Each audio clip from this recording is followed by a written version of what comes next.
I can feel rain in the air. Well, check this out, bit of a phenomena.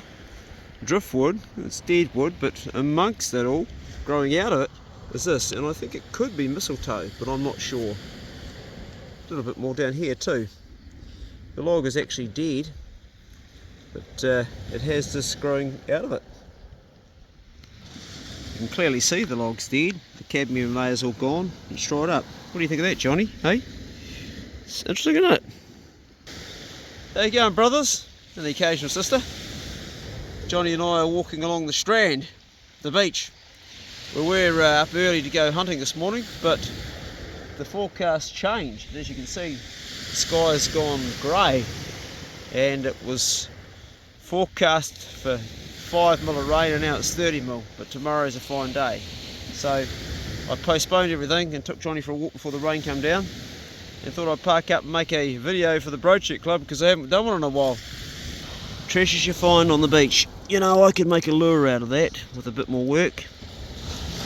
Bit of bone for a hook. Better with power, but muscle works too. No, you can't eat it, John. No. Anyway, this is the Farked Club, and I'm thinking maybe I should be creating a new club called the Farked Up Club. I've become hypocritical in my words and what I've talked about with stuff, particularly with hunting and that. And I wanted to say just a few words about it. Yes, there's a dog over there, and you're not going to run away while I'm doing this vlog. Well, he might. So, I always used to preach, if you make the kill, it comes off the hill. But last week I was challenged on that. I caught the biggest boar that I've caught in the last 3 years by myself solo. Actually, the biggest boar that I've caught solo probably in the last 5 years. Normally I've got someone with me. I did have a guy who was supposed to come with me, a bloke from the North Island called Simon, but he called up early in the morning saying, "Hey Clay, I'm sorry, I've got to pull the pin. I ate a pie and I kept it, and then 4 hours later, well, he bought it out of the warming drawer, the shop, and then 4 hours later he ate it," which is an absolute no-no, because all sorts of things, E. coli, listeria, you just don't want to do that with meat. Was it E. coli, that's what the word I'm looking for, not eco. E. coli poisoning can occur if you've got something sitting. Rice is a really bad one, but anyway, he cancelled it, so the weather was turning like this, shit, and I had one day to go in, and I had a phone call from the biodiversity officer, the ranger, the Department of Conservation in Morawaka, saying, "Hey, there's a big boar that's come out on the track. The guy cutting the track is saw it, it doesn't seem to be scared of him. The track's getting torn up, it'd be worth going."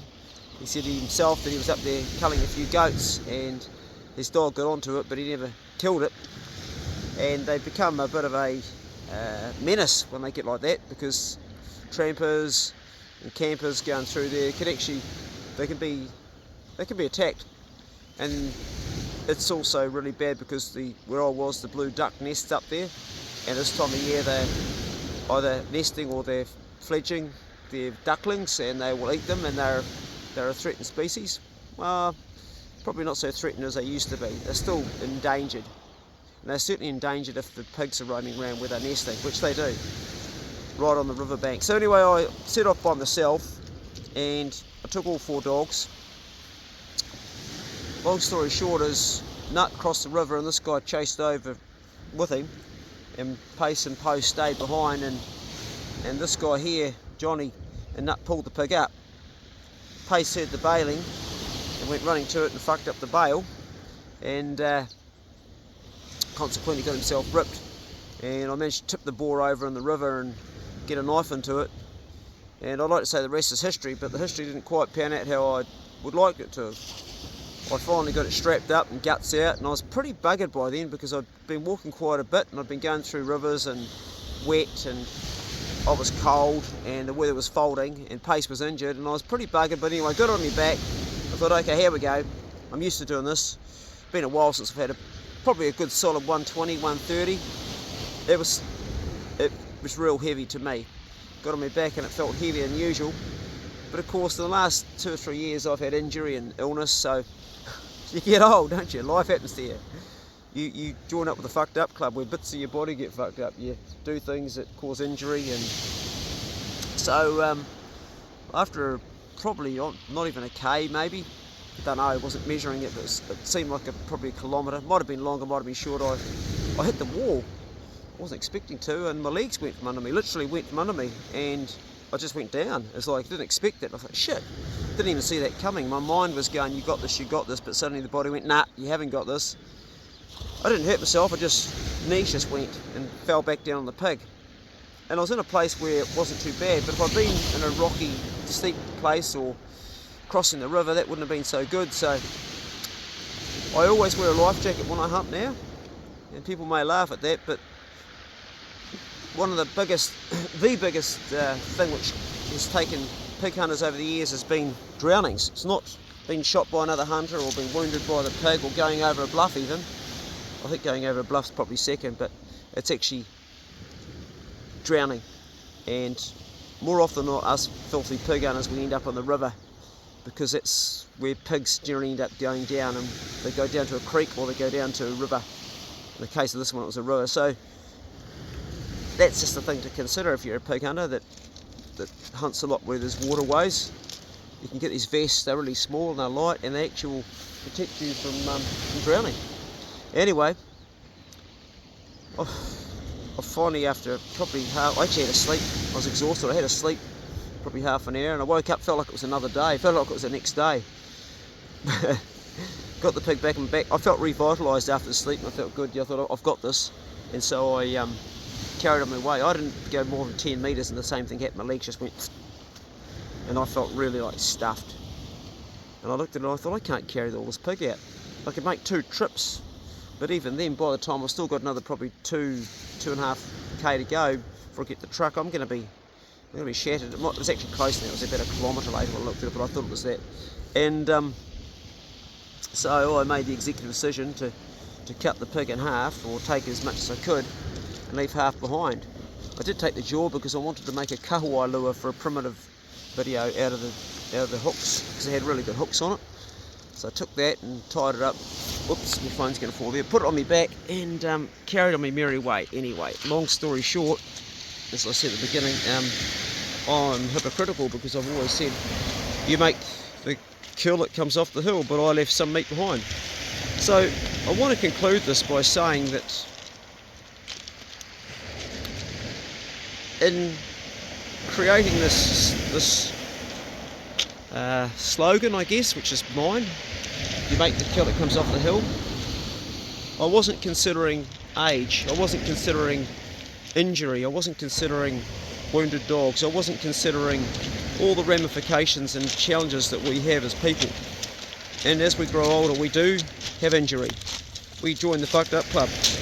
We have joints that break down, that get broken, if we've lived a full life, and we also succumb to disease sometimes. And these things, they lessen us. As we get older, we lose 1% muscle each year. We're just not as strong as we used to be. So I have had my words come back to kind of haunt me in a way, but it's also given me an opportunity to say to everybody out there that ageism, which is what it is when people, because one guy commented, you shouldn't kill it, you can't carry it out. Well, I don't agree with that for a moment. And he said, he wrote, set a better example, you can do better. No, I did my best, bro. He wrote do better. I can actually, I did my best. And as far as hunting goes, well, the ramifications of that is New Zealand has nothing that predates on the wild pig. It is a food source to us, but it's also menace, and we need to control it. But these guys here, most of the time, because pigs live in an environment that you just can't shoot them. This pig nobody could even shoot. Had to be dog. I mean, even the ranger with his gun and his dog couldn't get it. It had to be pinned down, and that was the only way it was ever going to be stopped. They predate on everything. They predate on birds, ground nesting birds. They predate on all the insects and the native insects and the native paraffin snail. So they really need to be controlled. I'm not one of those guys that wants to get rid of all of them because I enjoy hunting them. Department of Conservation would like to get rid of all of them, but I'm quite happy to actually help conservation by keeping the numbers down. The point being is that as you grow older and stuff happens to you, there is no reason to stop doing what you love doing, particularly if it's something that's good for our environment. And my words, if you make the kill that comes off the hill, may not always be something that you can do. Maybe that you actually meet your match and it tests you. It certainly did for me, and it humbled me, really humbled me. And I just want all you guys that are in my club, the Farked Up Club, that have got injury or have succumbed to some disease process or had some sort of challenge, you've lost something that's made you not as strong as you once were, to know that the most you can do is your best.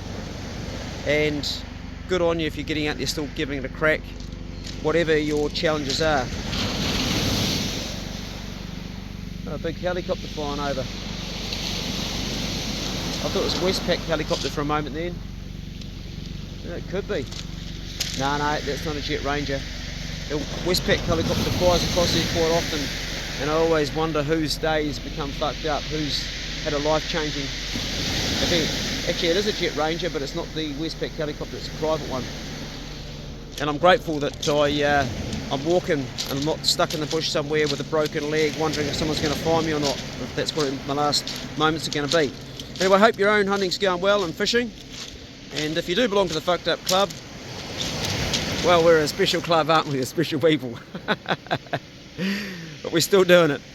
Have a great day, brothers, and the occasional sister. And we'll see you when I see you. I'm going hunting very soon again, but right now the weather's going to fold, so it's going to be a quiet day at home doing my jobs, and I've got a lot of jobs to catch up and a lot of work and editing to catch up on. See you later. Good boy. Come on. Come on, Johnny. Come on, mate. Good dog, Johnny. Good boy. Yes, you good boy. Yes, you are.